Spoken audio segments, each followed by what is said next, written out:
Hello friends, आप सबको नमस्कार। आज आप सबको हमारे channel live with Arvind Singh YouTube channel पर स्वागत है। आज हम सीटेट पास करने के लिए कुछ महत्वपूर्ण टैग वर्ड्स देखेंगे। ये सभी में काम आएगा, चाहे वो फिर पर्यावरण हो या सीडीपी के लिए तो बहुत ही इम्पोर्टेंट है ये टैग वर्ड्स, या फिर हिंदी में जो पेडोलॉजी आती है, ये पेडोलॉजी को विशेष रूप से सॉल्व करने में मददगार होगा। इसमें से कुछ हम पॉजिटिव वर्ड और निगेटिव वर्ड को देखेंगे जो सीटेट को पास कराने में महत्वपूर्ण भूमिका निभाते हैं। तो निगेटिव वर्ड्स देखेंगे, जहाँ पर पहला है निगेटिव वर्ड्स देख लेते हैं। केवल, मात्र, सिर्फ, ही, ओनली यदि आ जाए तो ये निगेटिव वर्ड्स होते हैं। रटना, याद करना, कंठस्थ करना ये निगेटिव वर्ड होते हैं। दंड, सजा, समस्या, बोझ, हतोत्साहित निगेटिव वर्ड होते हैं। पुस्तक केंद्रित, शिक्षक के केंद्रित ये निगेटिव वर्ड्स होते हैं। खाली स्लेट, कोरी पट्टियाँ ये निगेटिव वर्ड्स होते हैं। लैंगिक असमानता निगेटिव वर्ड्स होते हैं। बच्चे के विचार, मातृभाषा, त्रुटियाँ को महत्व न देना ये निगेटिव वर्ड्स होते हैं। निष्क्रिय निगेटिव वर्ड्स होते हैं। रोजगार, व्यावसायिक, उच्च ग्रेड की शिक्षा ये निगेटिव वर्ड्स होते हैं। तकनीकी, वैज्ञानिक, शब्दावली ये निगेटिव वर्ड्स होते हैं। इसके अलावा कुछ पॉजिटिव वर्ड्स हैं, जैसे सर्वांगीण विकास, ये पॉजिटिव वर्ड्स हैं। करके सीखना, हस्तपरक अनुभव ये पॉजिटिव वर्ड हैं। सम्मान, लगाव, प्रोत्साहन ये पॉजिटिव वर्ड हैं। जिज्ञासा पॉजिटिव वर्ड हैं। बाल केंद्रित पॉजिटिव वर्ड हैं।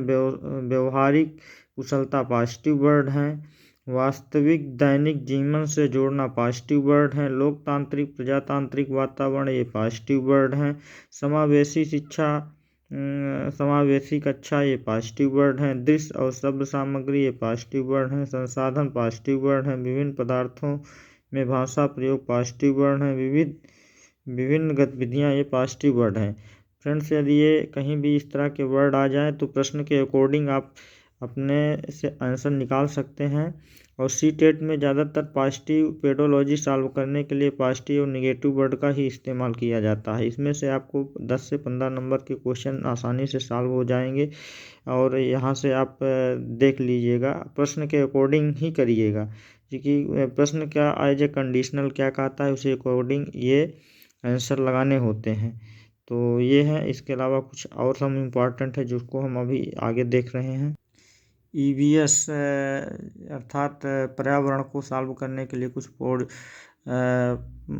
पेडोलॉजी के कुछ महत्वपूर्ण बिंदु हैं। पहला है सही दिशा में चर्चा या सुझाव बच्चे में व्यक्तिगत रूप से सीखने में ज़्यादा मददगार हो सकते हैं। दूसरा है हमें स्पष्ट जान होना चाहिए कि पाठ्य पुस्तक ही मात्र सीखने का स्रोत नहीं है। बच्चों में को अभिभावकों और समाज का विद्यालय से जुड़ाव तो होता ही है, बच्चे के परिवारों के बारे में जानने का मौका मिलेगा। फिर अगला है कि चित्रों का इस्तेमाल इस तरह भी किया जाए कि लिखित कार्य के पूरक हो सके, अर्थात चित्र जो है उनको इस तरह से इस्तेमाल किया जाए कि उनसे ये पता चले कि लिखित कार्य भी इससे पूरा हो सकते हैं। चित्र बच्चों को खुशी तो प्रदान करते ही हैं, साथ में उन्हें काफ़ी कुछ सीखने का भी मौका देते हैं। अच्छा, चित्रों के माध्यम से भी हम काफ़ी कुछ सीख सकते हैं। पाठ्य पुस्तक में विविध प्रकार के क्रियाकलाप में विभेद करने के लिए कुछ चिन्हों का प्रयोग किया जाए। फिर अगला है कि समूह में किए गए पारस्परिक क्रियाकलाप एक दूसरे से बहुत कुछ सीखते हैं और इससे मिलकर कार्य करने की क्षमता बढ़ती है। बच्चे में शिल्प कला और चित्रकला को समूह में करके आनंदित होते हैं, अर्थात जो बच्चे होते हैं ये किसी काम को समूह में यदि मिल करके, जैसे पेंटिंग बनाना हो या फिर चित्रकला, शिल्पकला या इस प्रकार के जो भी कार्य हैं, यदि बच्चे समूह में करते हैं तो आनंदित तो होते हैं और जल्दी सीखते भी हैं। और बच्चों में क्या होती है, रचनात्मकता आती है और प्रशंसा की जाए तो वे बहुत खुश भी होते हैं। अगला है पाठ में प्रश्नों तथा क्रियाकलापों का उद्देश्य मात्र सूचना अथवा जानकारी को जानना नहीं है, बल्कि बच्चों को अपने विचार प्रकट करने का अवसर देना है। नेक्स्ट है कि क्रियाकलापों को करने के लिए पूरा समय देना चाहिए, क्योंकि बच्चे अपनी गति से सीखते हैं और ध्यान में रखना चाहिए। कहने का मतलब बच्चे के साथ बहुत जास्ती नहीं करनी चाहिए, कोई जल्दबाजी नहीं करना चाहिए और उन्हें पूरा पूरा समय का उपयोग करने देना चाहिए। फिर अगला है कि मूल्यांकन एक सतत प्रक्रिया है, CCE। अतः विभिन्न परिस्थितियों जैसे अवलोकन करना, प्रश्न पूछना, ड्राइंग अथवा चित्रकारी करना, समूह में चर्चा करना आदि के दौरान मूल्यांकन होना जरूरी है। हमें हर बच्चे में यह समझ पैदा करवानी होगी कि किसी भी समाज में भिन्नता स्वाभाविक है। हमें इन भिन्नताओं की प्रशंसा तथा सम्मान करना सीखना है। सामाजिक मुद्दों को संवेदनशीलता से बड़ी सावधानी से संभाला जा सके। क्रिया को ऐसा संगठित करना चाहिए ताकि बच्चे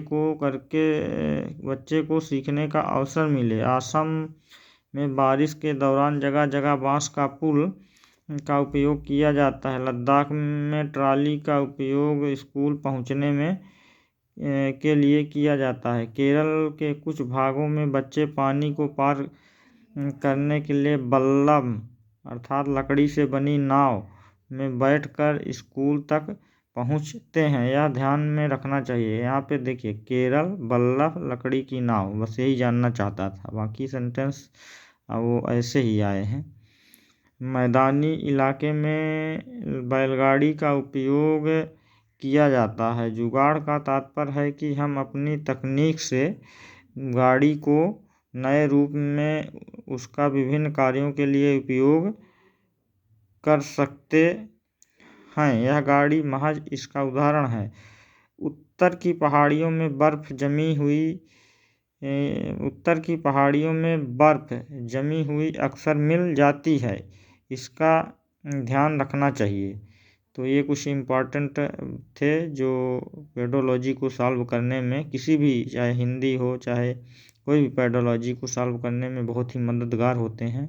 तो ये चाहे MP टेट कोई भी टेट हो सबके लिए। तो प्लीज़ मेरे चैनल को सब्सक्राइब कर लीजिएगा, बेल आइकन दबा दीजिएगा। धन्यवाद।